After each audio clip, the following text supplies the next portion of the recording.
Desert sky. In the desert, the fifth element of space is so powerfully present, and so the invitation to be spacious has immediacy.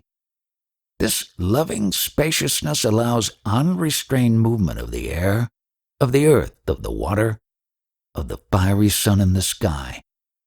We are born of these five elements, and a combination of them prevails in every movement in this circle of who we are as qualities. This is a guru that is vast, and in that vastness draws me into its resonance of unconditional oneness. This blue sky space is love. This endless sky is compassion. Compassion for all that moves within it. Flocks of birds, solitary ravens, hawks, eagles, vultures, and clouds as subtle as a whiff of smoke, to the dark foreboding ones, pregnant with torrential rains and arrows of lightning. Always moving, and yet the space itself is endless and unmoving. The more I resonate with its vastness, with its limitlessness, with the infinity, the more I am the embodiment of this medicine of one, the more loving I am to every movement within this circle that I am. Since I am this vastness, when a strong wind blows in, I am not swept away, like a leaf in a dust devil. But this may rightly express how one member of my circle feels, overcome with the forces of life and living. And so there is the feeling of helplessness, of spinning, of being out of control. But I am the sky, and rather than panic and close the space with hard-walled thoughts, I hold fast to myself and let the spin itself out until calmness returns. From the spiraling dust devil, the earth moves and spreads itself across the landscape in all the directions. Space to breathe allows movement.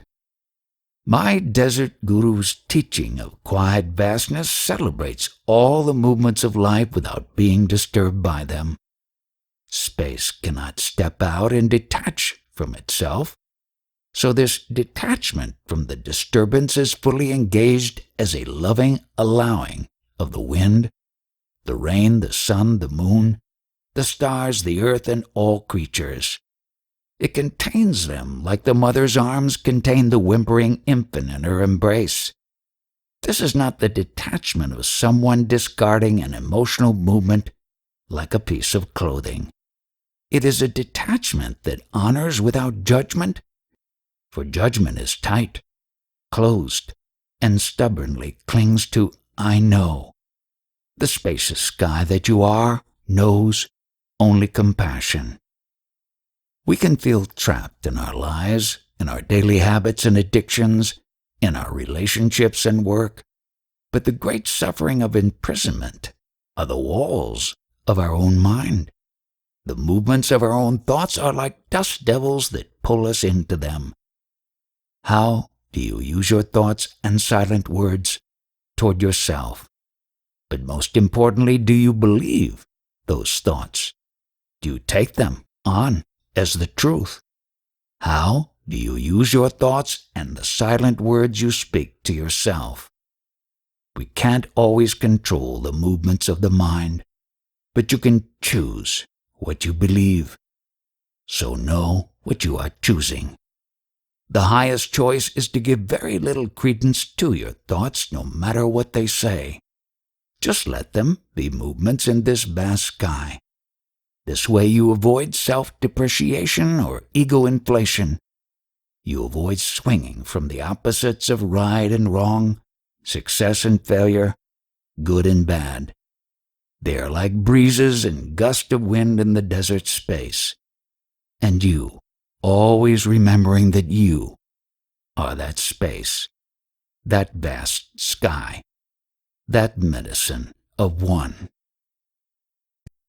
The circle lives within us. There are many movements in this circle, but never forget that you are what they move in. Many years ago, I entered the Verde Valley through a gateway of rusty red rhyolite rock above the little mining town of Jerome, Arizona. Far in the distance, the San Francisco peak stood at 13,000 feet, capped with white snow. The peaks are the home of the Kachina spirits of the Hopi. Below the peaks, forming the southwest edge of the Colorado Plateau, known as the Mogollon Rim, with 1,000-foot-high cliffs of bone-wide and red sandstones. All this was beneath the great circle of the sky. Here in this place where I stood was the experience of vast spaciousness, filled with the colors of rocks, sky, and clouds, pregnant with moisture. The wind blew the clouds into different shapes, and depending on the elevation and wind force, they floated as solid masses or were breathed out from some godly force, like plumes of sacred smoke cast over the valley. Here was the fifth element of spaciousness, the great circle of the valley, allowing all the other elements of fire, air, earth, and water to move. I was standing on Mingus Mountain, known by the Yavapai Apache as Blue Mountain, flat on top. I moved to that mountain to dwell in the experience of spaciousness, not knowing then that here was the seat of the path of the circle, the medicine of one. Like a bird, finding its way home by sensing magnetic north, an inner compass had brought me into the great, mysterious circle. So simple, the circle. Even today, with our vast scientific knowledge, we experience the wonders of roundness with awe as we gaze at the moon, the sun, or the encircling horizon, as we stand on a mountaintop feeling as if we are at the center of the world. To the ancients, the sun was a perfect sphere made of energy that allowed life to flourish on the earth. It was also the great creator of the known world.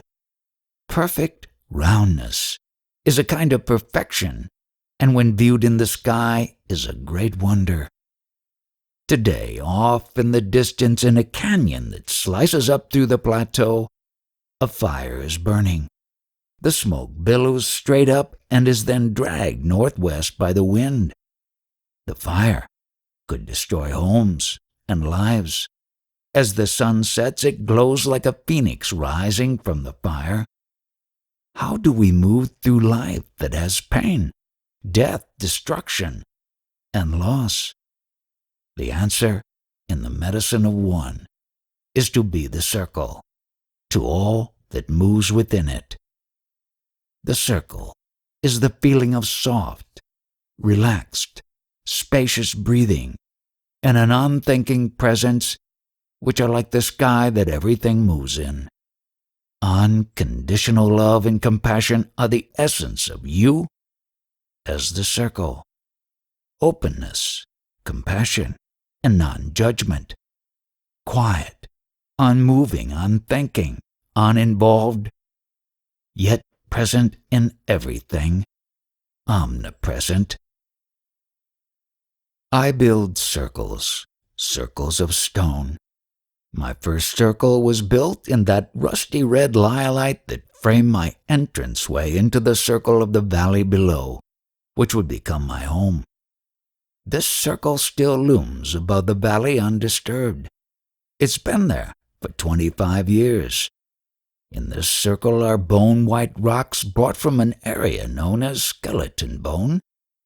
This circle is filled with the element of fire, which reaches to the sky above, and it needed the anchoring of bone. Below in the valley there are many circles. Some are on the Verde River and others on mesas aligning with pyramids in the distance or sacred buttes. I walk the land to divine the spot, and the place tells me, as I work on it, what form the circle will take. Sometimes there are formations in the distance I want the circle to align with, but I never decide the form of the circle in advance. They are anchored in the land that anchors them in the earth and the universe and beyond. They are doorways to the beyond that is you, where there is no inside or outside. As that doorway, it's as if some energetic force enters from an invisible world. The universe of the Navajo is anchored by the 4 sacred mountains in each of the 4 directions. 12,000 years ago, the Navajo began their migration to this land and anchored that universe in other locations on their way to their present home. Once here in the Southwest, they established themselves at what they believed was the center of the world. My circles, too, are anchored in the land that surrounds them. There is a very subtle, powerful energy in these circles in the desert, as if there was something in the ground itself. It penetrates through your very bones, as if you were bathing in an atmosphere of peace, a peace that has a kind of strength. The body responds by becoming supremely rooted without any effort. As you move closer and closer to the circle, you become stronger, effortlessly. I did not orchestrate any of this. It has happened, without intent, through the exchange between the natural powers of the spot, my quiet presence, and the presence of others. I sit, I stand, and I lie in these circles and bring my little eyes world of thinking, worry, and identity, and give them all to this circle, this earth, in a sigh of surrender. In this sigh of surrender, my little eye, with the dot of my mind atop the line of my body, unifies and becomes the big eye that joins heaven and earth. I then give this still, finite eye to the infinite unknown.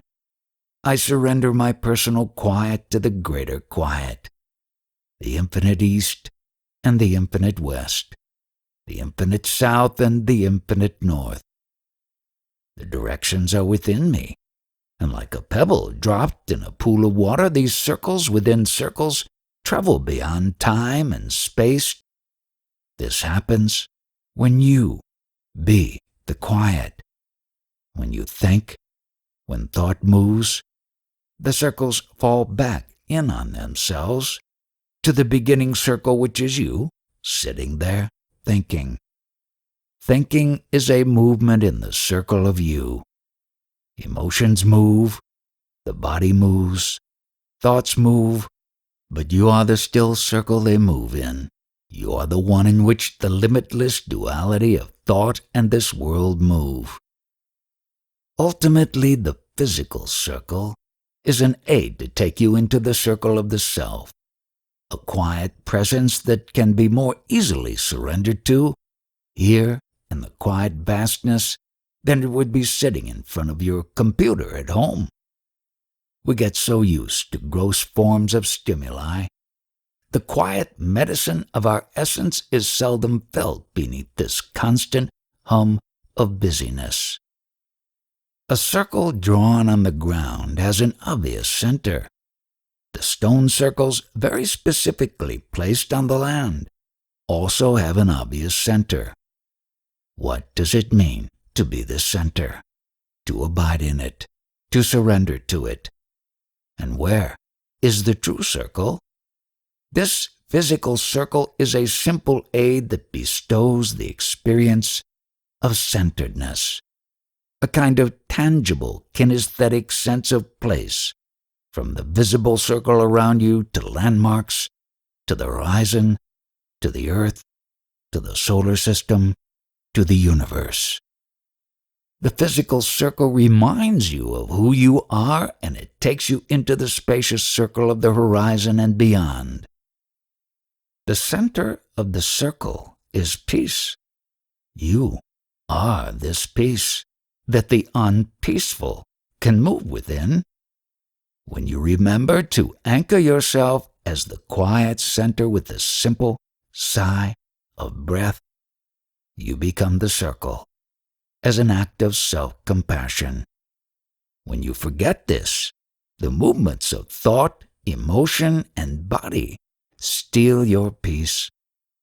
So the place to begin is to be the spacious love, the open sky. To these movements, I use the circle as a tool, as an idea to lead you into an experience, the experience of your presence as an open-hearted awareness that is through you and all around you. Once in the experience, you must let go of the idea and be the circle of your true presence. There is no interpreter. There is no one to intercede on your behalf. It's a path to yourself that uses one of the oldest symbols for God, the circle. A circle with a dot in the center. It has been used as a symbol for many things, including the sun and the solar system. It is both an ancient symbol for God and for the true self.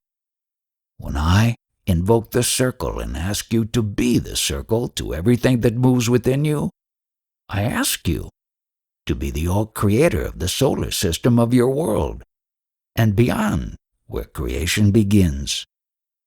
The dot in the circle can be anything in this life which moves within this great mystery of God. But the circled dot is your big I when you live at the center of the circle of who you are. Symbols, words, ideas, and concepts are to enlist the aid of the mind. You must believe that this quiet center is you, this presence that is the closest thing to truth, this experience of quietly being here. Once you believe it, then it is about giving up time to it. This has a double meaning. You must spend some of your daily clock time in and as the circle of you.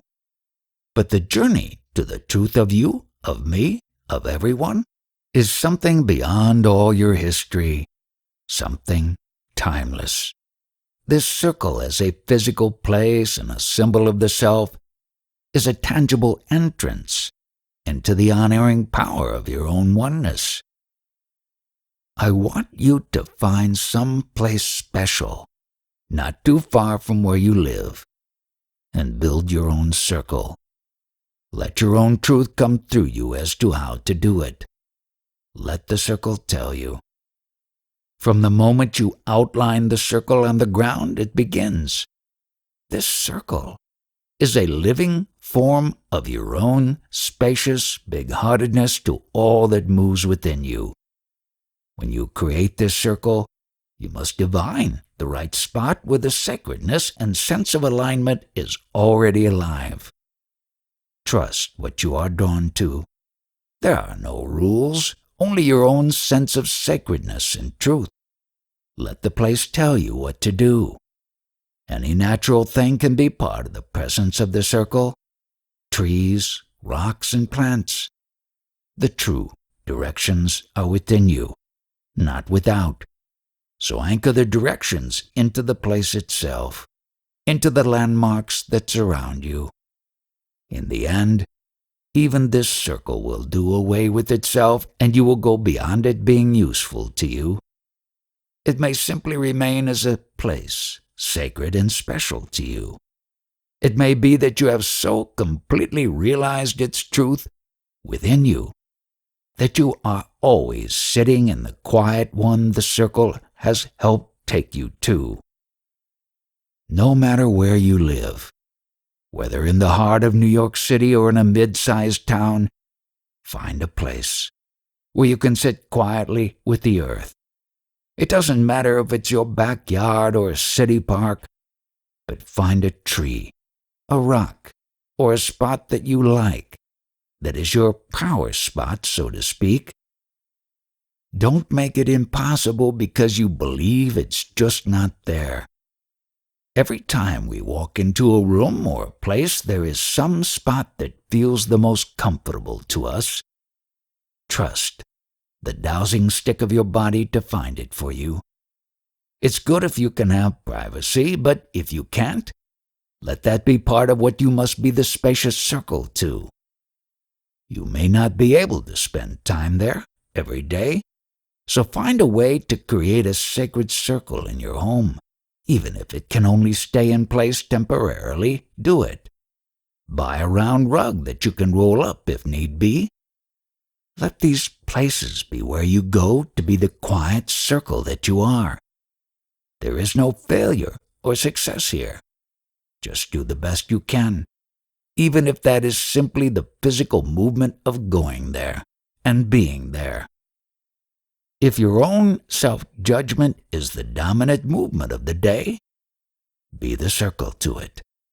Be the circle to it and practice giving up believing in your thinking. There are many movements in this circle, movements of the mind, movements of the emotions, movements of the body and spirit. But never forget that you are what they move in. I want you to bring into the circle every movement that has ever moved in your soul, every life you feel you have lived, every story that is lived with only one outcome, every one of your multiple personalities, every fear, every hope, every person that has ever hurt you, loved you, hated you, helped you. But remember, this is about your soul and honoring movements that were lost and rejected. Always remember, you are the big-hearted circle, which bestows the honoring and spacious big-hearted love. It's a breath of life that gifts frozen moments with a warm compassion that allows life to live and move. You are not forgiving anyone with an idea or a thought. You are honoring your own unhonored pain as the spacious circle of self-love. In this way, you become forgiveness. You are the vast, spacious, loving mystery that all these separate cells move in. The only way you will have peace and oneness is by practicing being this every day as much as you can. You must walk it, and in walking it, you demonstrate it, and you teach it. It is important you know in your bones what this action of true self-love is. This is the circle, and the circle is within us. The river breathes. The river breathes, and I breathe. I am the river, because the river is something that seems to be in constant motion, and therefore the creator of many wondrous musical sounds. It's easy to get caught in the spell of its song and miss the deeper, quiet magic that has no beginning, end, or middle. Most rivers, from the eagle's eye, seemingly appear to have a beginning and an end, but they too are a circle of life and are a holy being of presence. The river is a strong contrast to the spacious, empty land around it, yet, as all of my other teachers, its ultimate teaching is this silent presence, from which all the parts emerge from its flow. For many years now I have stood like a heron in the water, sat like a rabbit in the grass, and walked its shores like a lion, naked as any of the creatures that inhabit that world of the river. In that pure, sensorial, bodily experience where nothing separates me from the sun, the wind, the rock, and the water, the way home to who I am is easily found. The feeling of being present is dynamic, but my body and its pleasurable feelings are but another resident of the river. The question is, what is it that inhabits it all from beginning to end? Who inhabits the bodily presence known as me? When I touch the river's being, I touch my own being. The two are inseparable. And so the river, in its presence, reflects this deepest teaching back to me, and the river sees itself. I am the river. The river breathes, and I breathe. But let me explore some more profound teachings expressed through the life that moves in the river with the only tool I have to speak to you from this page: words. And let me speak in the present as I have just returned from the river. The leaves have been falling from the trees along the river. There are sycamore, cottonwood, alder, ash, hackberry, willow, juniper. Ah, all these beautiful names we give things. Each has a unique leaf, or foliage, or shape that determines how the wind carries them in their fall to the ground, or in their journey down the river. I was watching a long, slender willow leaf move beneath the surface in the current of the river. That current is like touching the being of the river in its prime movement. The leaf is swept along, and the unique shape of the leaf affects the quality of its movement and its speed, as well as where it gets stuck. If that leaf had a mind that was trying to navigate the river, in other words, to think its way along based on what it saw downriver and what it was anticipating, it might act as we often do and become fearful and try to control its experience to avoid some future outcome. Much of what that leaf thought it saw would be based on its experience back upstream from where it began. But it seems the more experience it has, the more it thinks, and so it begins to separate itself from the current and resist the flow, trying to second guess, oftentimes ending up in disaster. Whereas if it had just relaxed and surrendered to the current, it would have found its way home safely. Each of us is like a different shaped leaf, riding the river of life. We are all very unique, no two exactly alike. Like those leaves, no two will be carried along in exactly the same way. So even in surrender, their unique expression is inevitable. For the surrender in this human form is not just to that universal current, but also to our own unique manifestations, and that is a surrender that can also be called trust. Thus the cliché, going with the flow. Today the river calls me. I see the dance of light on the water, moving in places yet smooth as glass, churning here, foaming there, swirling. All the movements of life in a oneness called the river. This river is me. These movements are reflections of the movements within me. It teaches me to let all move and be the river presence to it all. The surface of the river is always moving and changing. The movement of water over the riverbed of our history creates this dance, this dream. Silt, sand, dirt can color the water, or in their absence the water is a mirror. Rocks and boulders stir the water and disturb the surface, like our own history, churning the waters. From the beginning to the end of the river there is one thing that remains unbroken and undisturbed: the current, like the life force itself. This current is born from the surrender of the water to the earth. Water flows from above to below.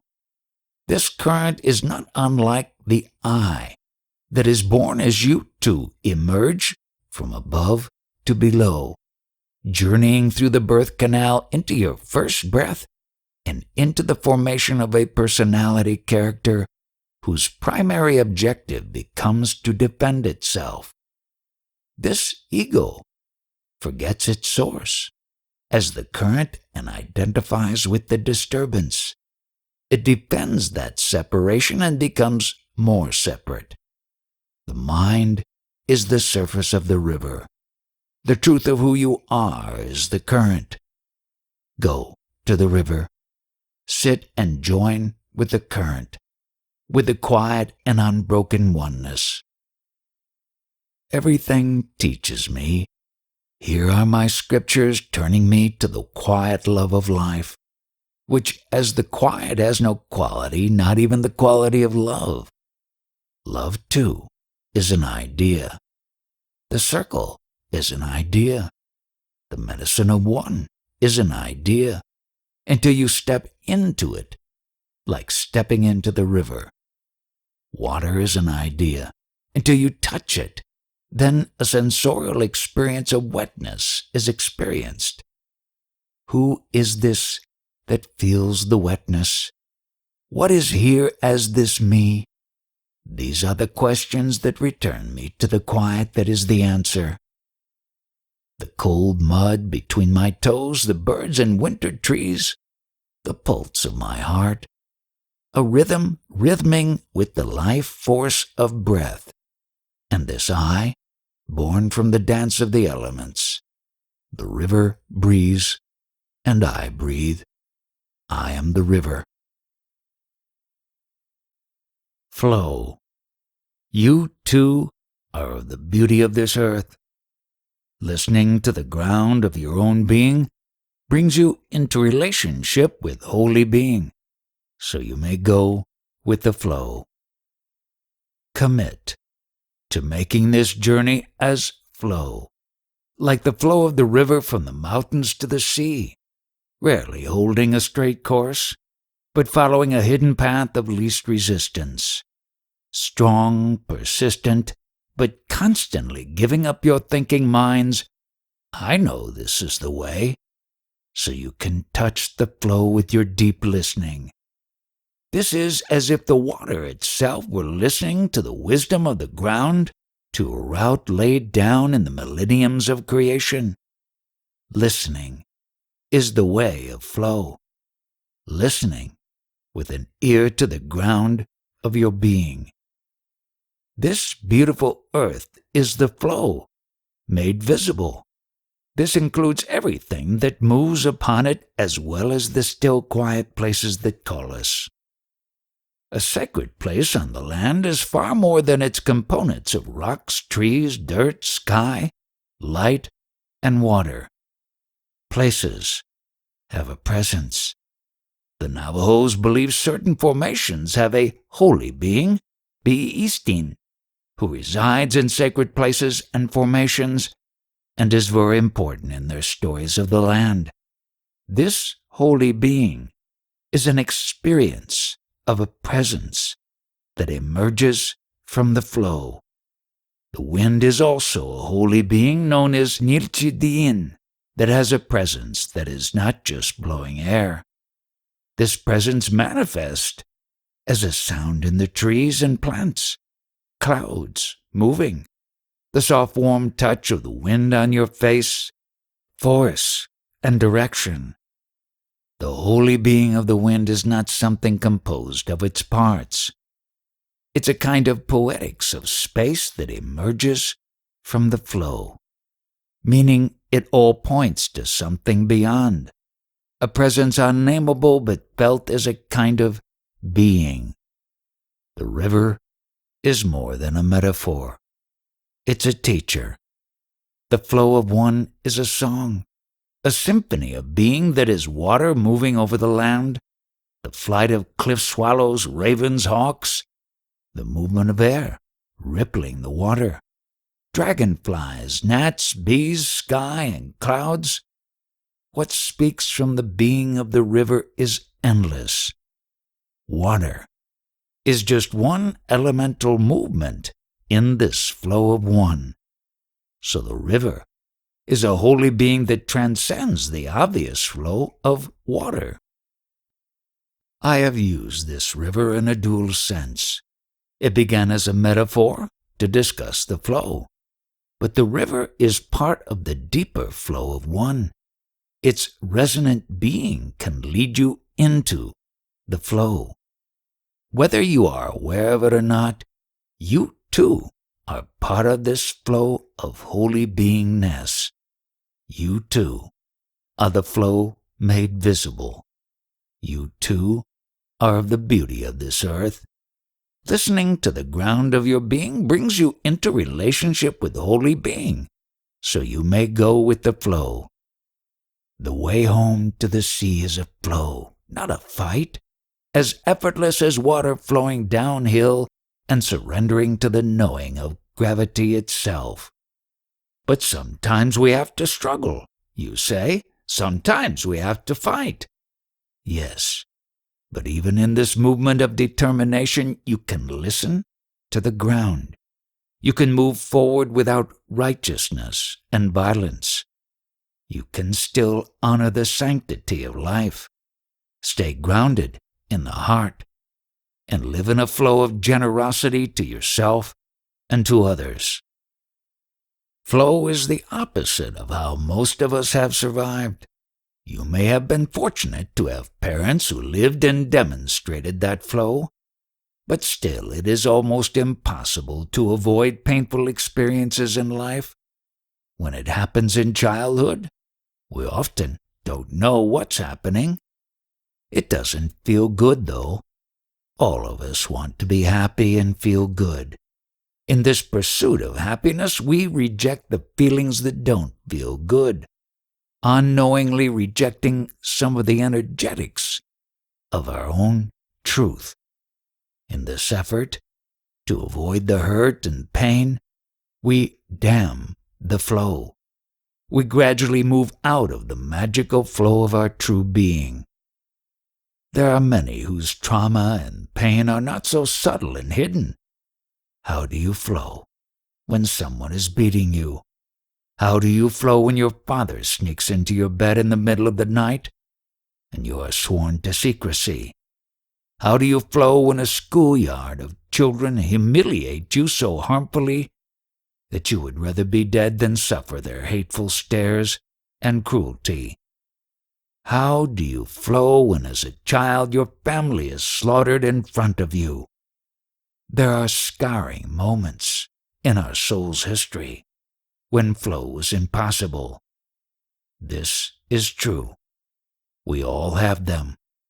The emotions we blocked in our drive to survive and some of the beliefs we adopted to aid our survival separates us from the flow.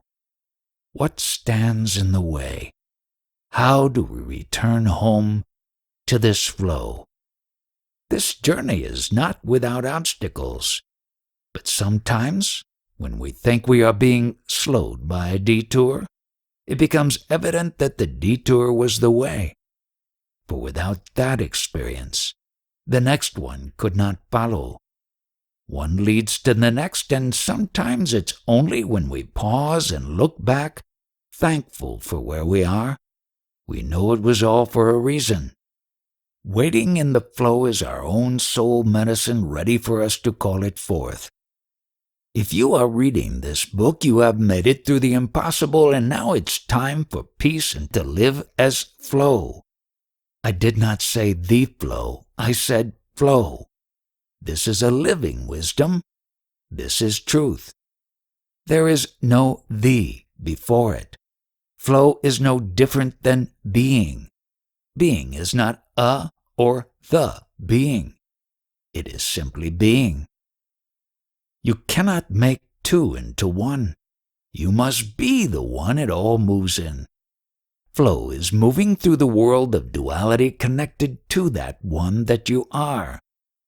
Flow is a great trust in a knowing, prior to thought, prior to what you believe. It is from the sense of flow and listening that a trusting faith can come. To enter this flow is to give up being the doer who accomplishes and the thinker who knows. To give up the one who succeeds and the one who fails. It's giving up good and bad, right and wrong. It's giving up your investment in a world of duality. It's giving up believing in your thinking. It's giving up being right. It's giving up this little I so you may enter the flow of the big I, the flow between heaven and earth, and the flow where all opposites are one flow. You root in it as the circle of compassion. How do you find this flow when your life habit is the opposite? When everything I am talking about seems so far away? You're already closer to it having come this far. Just start walking the path. Don't worry that you wander off at times. Just decide you are here to be peace, and let the great mystery channel through you as the unique expression that is you in this world. The medicine of one is a path to enter the flow of one, which looks to the world around us to teach and guide us. We just have to look. We just have to feel the wind, feel the river, the ocean. Come, feel the tree, the hawk, then feel them as a guide to the mystery of the flow that is the mystery of you. But you must give your attention to it. You must regain your listening and give attention to the flow. There is a truth relative to this dream world. If there wasn't, we would have no way to find our bearings. When we gaze at the night sky to find our way as we sail across the vast ocean, the truth of the star's position is relative to us. But we can use that truth in this dream world to navigate what seems like endless water, to arrive at a destination. Ultimately, the knowing I am speaking of is like a bird sensing the magnetic north and knowing which direction to fly in. Somehow, some way, it hones in with uncanny precision and a Zen-like release of the arrow from the bow, which finds the bull's eye in surrender to the now. It is from the sense of flow and listening that a trusting faith can come. The only fear that is a problem is the unseen, repressed one. That which is not seen claims ownership of your mind. We use our minds in a different way to pass through the doorway into the medicine of one. Rather than use our minds to wrestle with our fear, we direct the attention of our minds to become as big as the sky. The big I to the movement of thoughts. You have to sense it with total attention. Books, teaching, and wisdom of the ages can point the way. What I am writing can point the way. But it isn't a thought or something that happens through constantly repeating it to yourself or reading it over and over again from one book to another. You have to seek it as a stalker, with keen attention and listening with the whole of you. You have to be the listening. And if you don't know what that means, you have to find out what that means. And when you find out, when you taste it, touch it. You must practice it as effortlessly as possible. Surrender your mind to the listening, to this presence, which is pre-sense, before the senses determine what you give your attention to. Trapped in our stories by the wall of emotion held together by belief separates us from the flow. The medicine of one for me is a way to immediately touch this flow and invoke it as the holy being of the circle, which is you, your holy being, your big I, to gently soften the wall and liberate the energies that have been separated from the flow. Perhaps you are already on the river past midway, right where it is most difficult. It's too late to turn back, but you still can see the shore. If you can give up all your expectations and hopes and dreams, then all that remains is giving up your belief of impossible, hopeless, disbelief, doubt, distrust, and self-depreciation. Just give up both of these realms of illusion. Give up believing in the cement of your beliefs that has hardened around the stones of your pain. Why hang on to beliefs that take you to the bottom of the river? Give up believing in the impossible and the possible, and be the flow that is the river of life. If you can give up hopes and dreams, then give up the opposite as well. Give up all illusion and float on what is real. There never was a bank of the river that you left, and there is not a bank of the river on the other side. All you have to do is stop believing what you think. If you find you keep flipping from one extreme to the other, then stand in the middle, don't grab a hold of any of it as it passes by you, and walk on water. Let the greater power we all move in flow through you. Surrender the thought I know, and flow.